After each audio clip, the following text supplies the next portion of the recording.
ሰላም ጤና ይስጥልን የተከበራችሁ አድማጭ ተመልካቾቻችን እንደምን አላችሁ? የሰዓቱን አጫጭር መረጃዎች ይዘን መጥተናል። አብራችሁን ትቆዩ ዘንድ የአክብሮት ግብዣችን ነው። ተመልካቾቻችን የብልጽግናው መንግስት አንዳንድ ነገሮችን ፋውሎችን ይሰራል።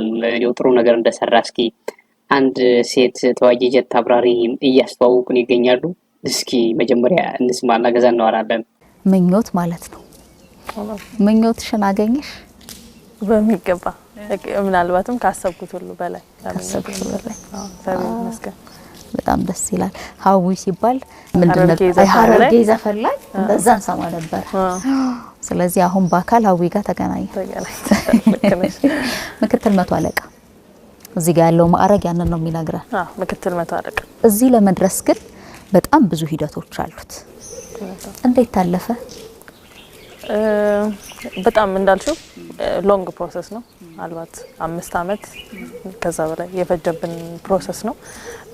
በውስጡ ብዙ የበረራ ትሬኒንጎች፣ ብዙ ፊዚካል ቻሌንጆች፣ ብዙ ሳይኮሎጂካሊ እንድንጠነክር የተደረጉባቸው ጊዜያት እና ብዙ አመታት ማለት ነው። እሱን አልፈን ምክትል መቶ አለቃ ማዕረግ ፕላስ ደግሞ የበረራ ሰዓታችንን ይዘን ተመርቀናል ማለት ነው። የበረራ ሰዓት ስንት ሲሆን ነው?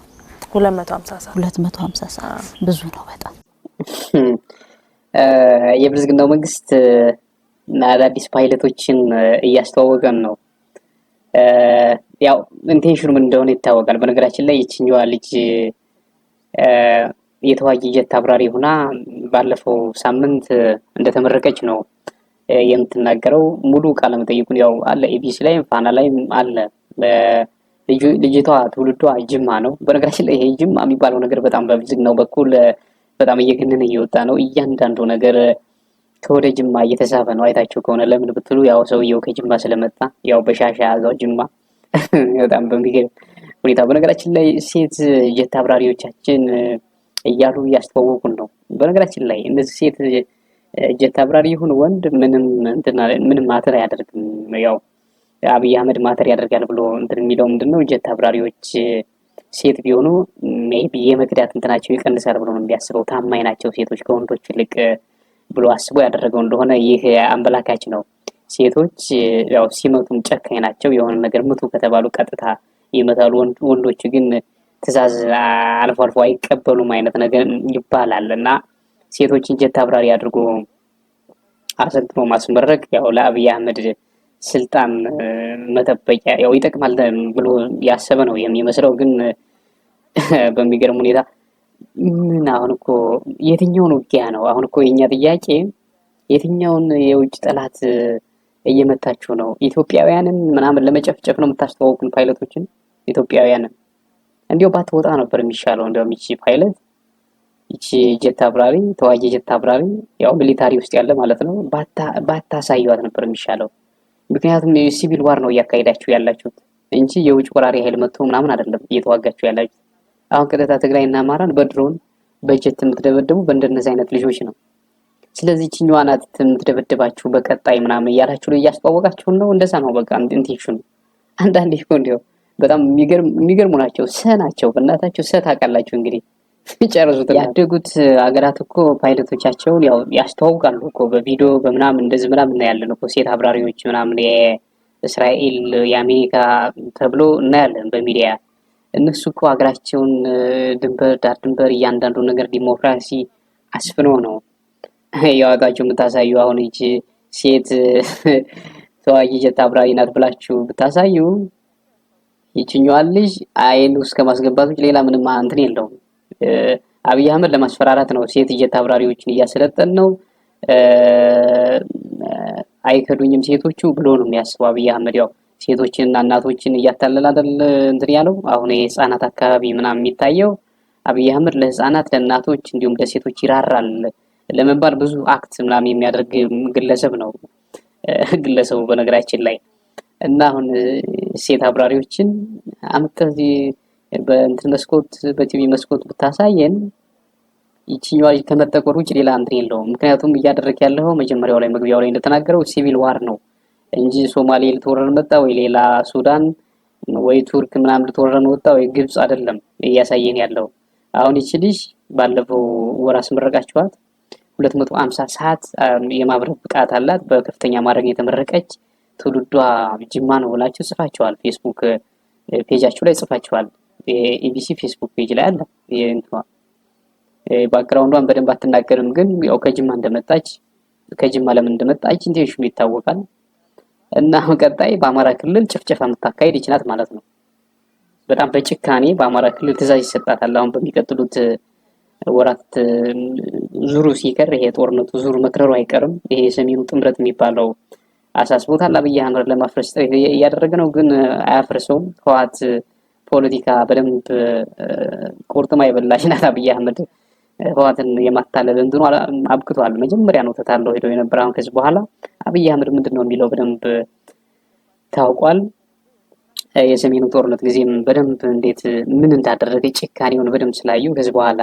ለአብይ አህመድ ፊት እንደማይሰጡ ይታወቃል የሰሜኑ ጥምረት የሚለው ይሄ ትንሽ ላላ ያለ ነገር ቢሆንም ጎምርቶ እንደሚመጣ ግድ ነው እና እቺኛዋን እንትን ባታዋጧት ባይ ነበር ለምን አዋጣችኋት አስበላችኋት ሀዊ ትባላለች ሀዊ ግርማ ምናምን አያስፈልግም እኔ እስኪ እንቀጥል ወደ ሌላ ኒድ አድማጭ ተመልካቾቻችን የአብይ አህመድ አሽከሮች እርስ በራሳቸው ኮምፒት እያደረጉ ነው የበለጠ አሽከር ለመሆን የበለጠ እኔ ነኝ ለጠቅላይ ሚኒስትሩ ምቀርብ እኔ ነኝ ለጠቅላይ ሚኒስትሩ ደህንነት እና እንትን ትክክለኛ የመረጃ ሰው እኔ ነኝ ትክክለኛ ለጠቅላይ ሚኒስትር ቢሮ ታማኝ እኔ ነኝ በሚል ሆዳሞች እንዴት ኮምፒት እንደሚያደርጉ በጣም ይገርማቸዋል በጣም እንዲገርመው ጀሮአቸውና ይሄ መስሚያቸው ተደፍኗል ባይዘውይ በኢትዮጵያ ውስጥ ምን እየተካሄደ እንደሆነ እየሰሙ አይደለም ጀሮአቸውን ደፍነው ቀጥታ ስለሆዳቸው ነው እያሰቡ ያሉት እና ዶክተር ዳኛቸው የሚባል አንድ ዲስኩራም አለ የወልቃይት ዘብ እንትን ነው ፊት አውራሪ ነኝ ብሎ አሁን ራሴ ከዚህ በኋላ ዶክተር አለው ፊት አውራሪ ነው ብሎ የሰየማለ ጌታቸውን ሲሳደብ እስኪ እንስማ ለማንኛውም ጌታቸው ረዳን ሲሳደብ ነው እዚህ ከመልስ አንዳንድ ሰው መልሶቹን እኔ አቶ ጌታቸው ረዳ ቁጣና ዘነፋ የተሞላበት መግለጫ አውጥተዋል አቶ ጌታቸው ሶስት ነገር ጌታቸው ብሎ የፌዴሬሽን ምክር ቤት ተብዬ ይለዋል ተብዬ ማለት ምን እንደሆነ ታውቃለህ የከሌ ተብዬ ማለት ያልሆነውን ግን ስያሜ የያዘ ማለት ነው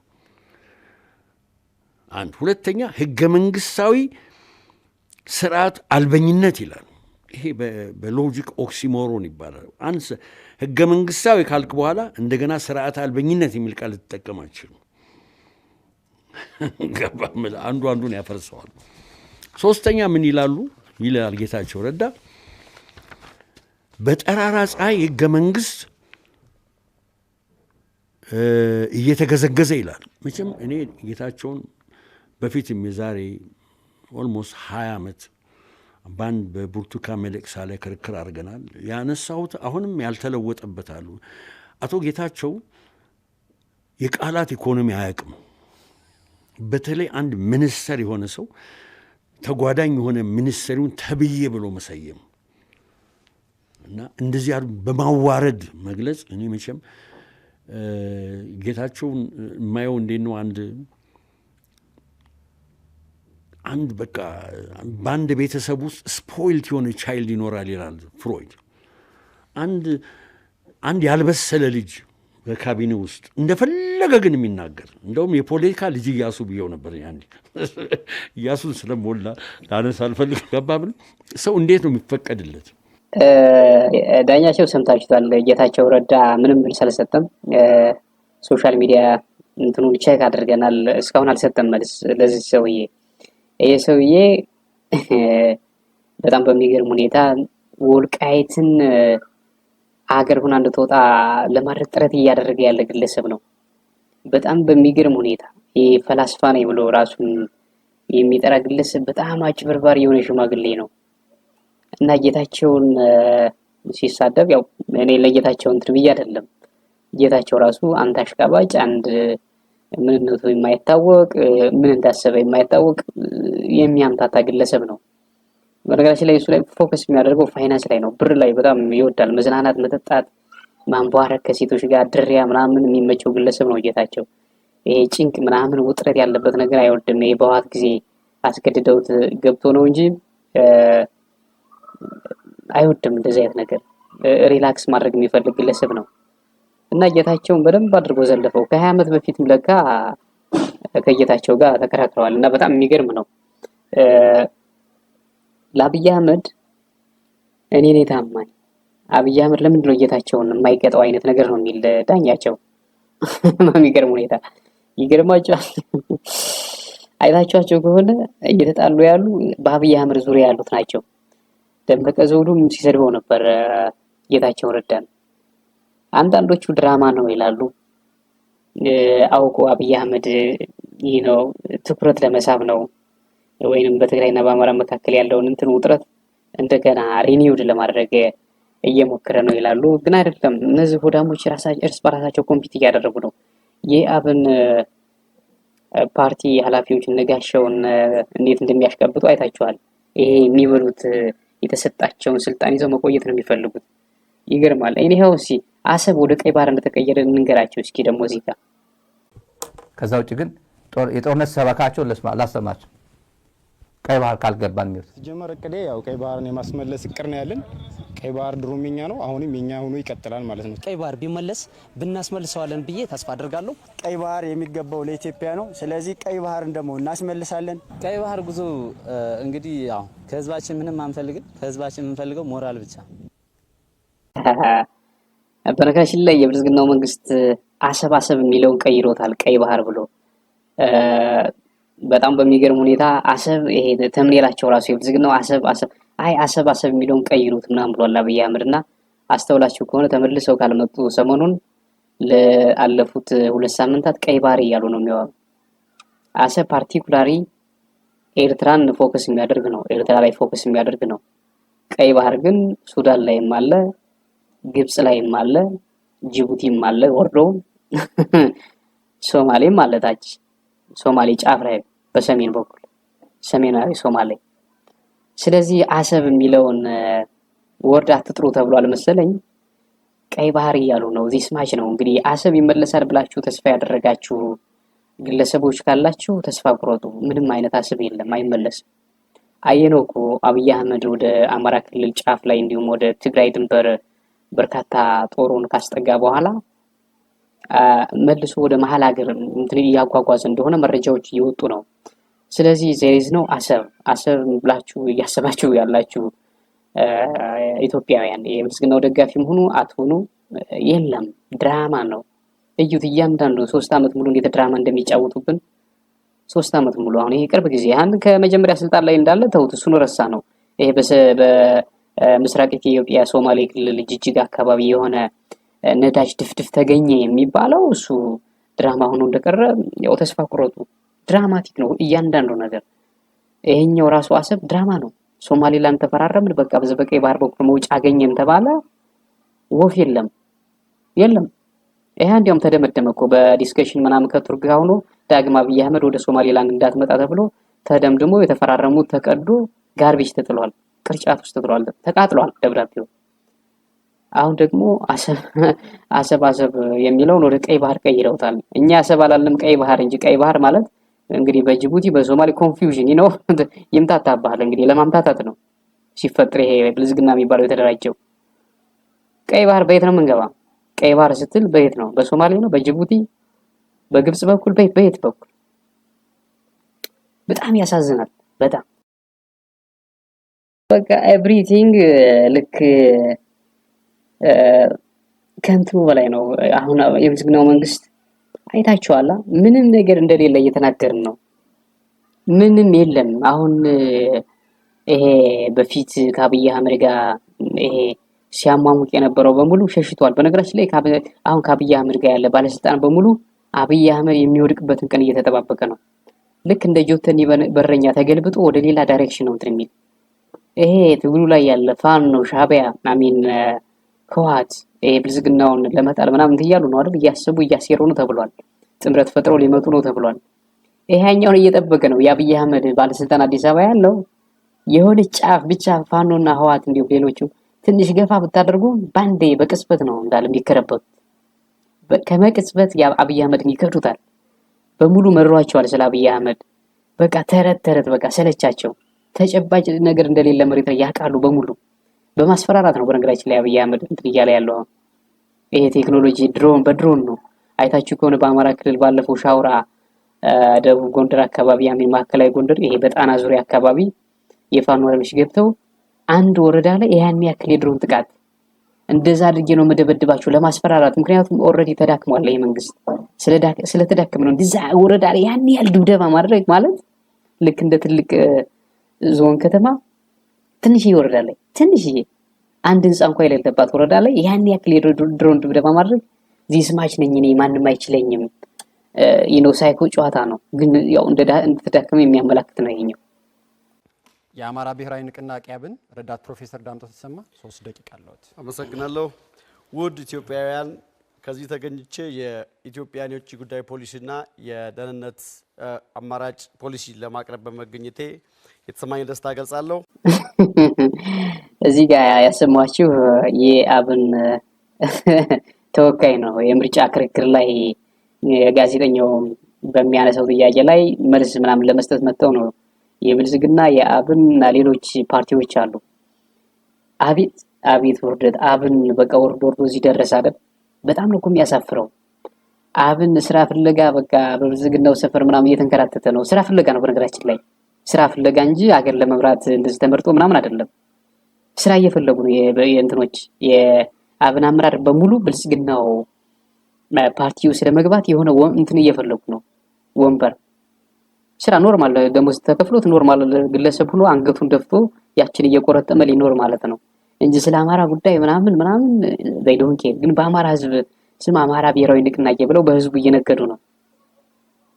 በህዝቡ አይታችኋላ። ይሄ ለፈዳም አሁን ከየት እንደመጣ አይዶን ነው። ረዳት ፕሮፌሰር ዳምጠው ነው ይደምጥተውና መጥቶ የአብይ አህመድ የብልጽግናው አጋፋሪ ሆኖ ምርጫው መካሄድ አለበት ብሎ የተስማማ ግለሰብ ነው። ይሄ የብልጽግናው መንግስት መቀጠል አለበት ብሎ የተስማማ ነው። አሁን በነገራችን ላይ እዚህ ፓርቲዎች መጥተው ሚዲያ ላይ ክርክር የሚያደርጉት በደንብ ድጎማ ምናምን የተሰጣቸው ናቸው።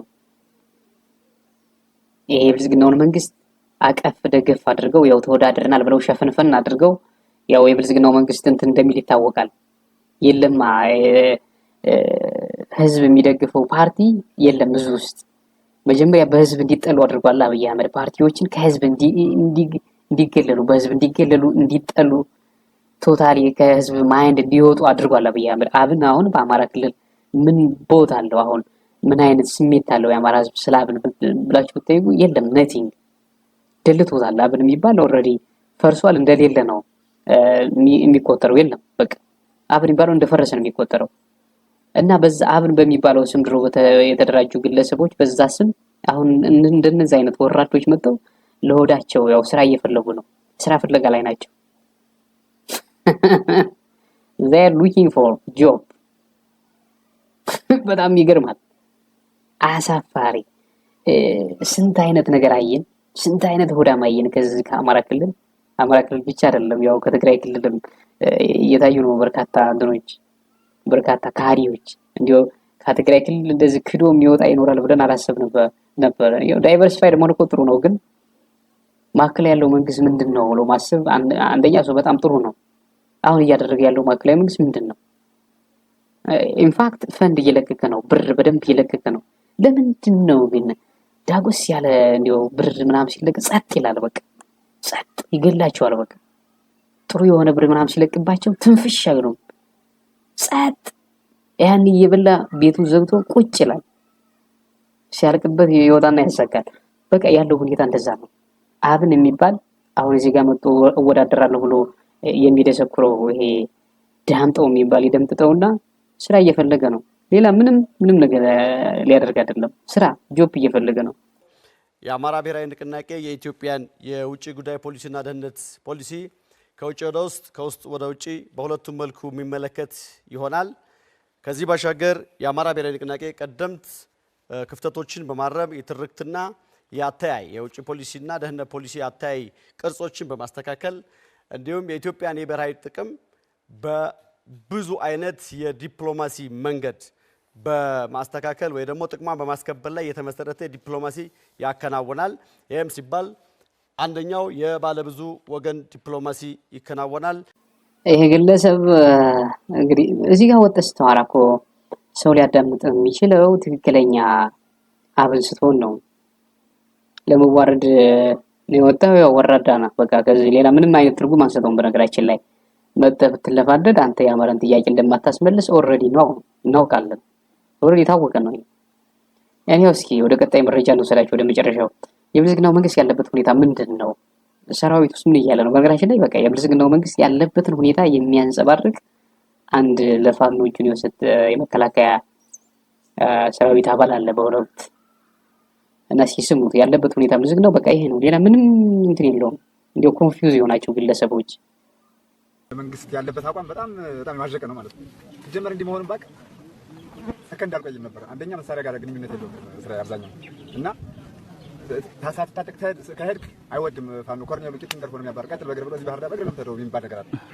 እሱ እውነት ነው በግንዛቤ እንትን ብዬ ነው እንጂ እኔ እንጃ ብቻ አሁን ለፋኖ ያለኝን አመለካከት ለመንግስት ያለኝን አመለካከት ለመግለጽ ቃላት ያጥረኛል። መንግስትን ብሎ በቃ ቱሪና ማለት ጨዋታውን እዛው እያ ቦታ ላይ እጄ እየደረሱ ነው ድሮን እየመጣ ነው ምን እየመጣ ነው አንድ ሰው ግን ይመጣል የለም የሰው ማነስ አለ ተበትኖ እየፈረሰ ታጥቆ እየጠፋ የሞተም አልቋል። አብዛኛው አስገድዶ ሳይዳል ነው የሚያልቀው የራሱን ጥቅም ለማስከበር ሩቅ ሰዓት ድረስ ወልዳ ያለ ኮርኔል ምናምን ምትረው ተገልጦ ደረቱን ቦርጩ ነፍቶ በቃ አንተ ነው ቀጥም ይወጣ የናንተ ስላልቃ አመራር እስከ ምሽግ ድረስ መጥቶ ያየው እና በጣም ያስጠላል። እኔ አሁን ግልጡ ልንገርህ በግልጥ እጃኔ ሰጠኝ እንዳርጉ ያርጉ ብዬ ነው ግን እኔ እንጃ በመከላከያ በታ አሁን ሲቪል አትምጣ እንዲያትበል እንታሰራለን እንድታስቡት ላይሆን ይችላል። ሆኖም ግን ምርኮኛ ላይ እንደዚህ አይነት አመለካከት አለው ብዬ አላስብም። ይሄ ምርኮኛ አስወልቀው ጫማው ምናምን ፋኖ ያሸንፋል ብዬ መገመት ብጀምሮ በማንነት ብቻ ሳይሆን ለኢትዮጵያ እንዳላማ ዞን የሚታገል ፋኖ በመሰረቱ ላይ ፋኖ እንዲህ ነው ሲሉ አማራ ስለሆንኩም አይደለም አልወድም ማለት ከድሮ ጀምሮ የመጣ ነው ስለማቅ ማለት ፋኖ እንዲህ ነው ሲሉ ማለት አሁን ግን እንደዚህ ይገላል እናት ይገላል እንደዚህ ይገላል የማይሉት ነገር የለም ማለት ነው እኛን ለማሳመን።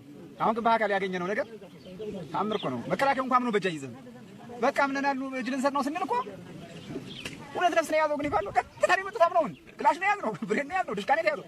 አዎ በቃ ተው በቃ ና ድረስ አሉ ካጠገባቸው እንደዚህ አይነት ኮንፊደንስ ያለው ተቋምና ያበራን የመጣን እንግዲህ ኢትዮጵያ ውስጥ ድሮን አለ ምን አለ ይላል። አንድ ቀን በመከላከያ ግን አብርተን አናውቅም። በኮንፊደንስ ራሱ አይገናኝም። የፋኖና የዚህ የመከላከያ ተቋም ምትለው የዋጅ ተቋም በጨለማ ላይ ተር ብልጭ ወይ ሲጋራ ከለቆስ ትናንትና እኮ ብዙ ሰው ሲመታ ነበር። አማራ ወረሞ አይልም ዝም ብሎ ብቻ ደበቅ ብሎ ካወራ ስልክ ዝም ብሎ ወይ ድንገተኛ ይደውል ባል የሆነ ሰው ሄሎ ስራ ላይ ለማለት እንኳን ሹት ነው የሚያደርግ ተገናኘ በጣም እና እንጃ ብቻ ፋኖን በጣም ትልቅ ተቋም መሆኑን ተገንዝቤያለሁ። የሁሉ መሳሪያ ቀርቶ ይገርም እኮ ነው። አንድ ድሽቃ እንኳን እንዴት ይኖረዋል? ሽፍታ ተራ ሽፍታ አድርጎ ነው ግንዛቤ ያስጨበጡን እኛ ማለት ነው። ግን መሳሪያ የሌለን እኛ ባዶ ታንክ ባዶ እንትን እዛ ካምፕ ላይ ቁጭ አድርጎ ድሽቃ እንግዲህ አንድ ሻለቃ የመከላከያ ተቋም ሻለቃ ትልቅ ተቋም ይባል እናንተ 4-5 ድሽቃ ተጠምጣችሁ ግራ ላይ አንድ ነው ዘን ይመጣል። ሞርተር እንደፈለጋለው ምን ምን ያድራላል እንደፈለገ ካለው ለምን አልወረወሩም? 12 ነው ዘን ይመጣን ጨርሰናል። የት ነው ሄድ ዝም ብሎ ማለት ነው። እናንተ ግን 2 ነው 3 የላካችኋት ባለፈው እንግዲህ ማማቀናበሪያ ተነጥላ የተላከችው ትንሽ ከፍ ብለናል። ይሄ ራሱ በጣም ዋጅ ባለ ተቋም አይገናኝም። ሲጀመር በዚህ ተቋም እኔ በጣም ረክቻለሁ። እኔ እንጃ ብቻ ብሞት ማይቆጭኝ ሁኔታችሁን አይቼ ማለት ነው። ትግላችሁን ራሱ እውነታውን ተረድቼ እንደኔ አሁን በጣም የተለየ ተቋም ነው ያገኘሁት። በጣም ጀግናና እንኳን ኢትዮጵያን ዓለምን መቆጣጠር ይችላል ብዬ ነው በእኔ ግንዛቤ ማስበው ማለት ነው።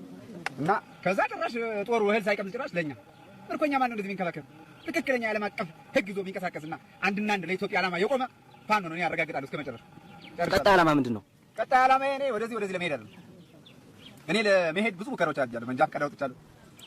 በሲቪልም ነበር በእርግጥ ሚልክ ሊጣፍቶ ጠየ ማለት ነው ጋር አሁን ተገሌ መታወቂያ ሞክሬያለሁ አለ ዘዋታ የሆነ ቀዳዶች አጥቻለሁ። ቀጣይ ዓላማዬ እኔ ለመሄድ የትም ኢትዮጵያን ለቀን የትም አንደርስ ነገም ተጽዕኖ ስለሚሆንብን ኢትዮጵያን ለቀን የትም ስለማንደርስ ፋኖ ጋር መቀጠል ነው ፈልገው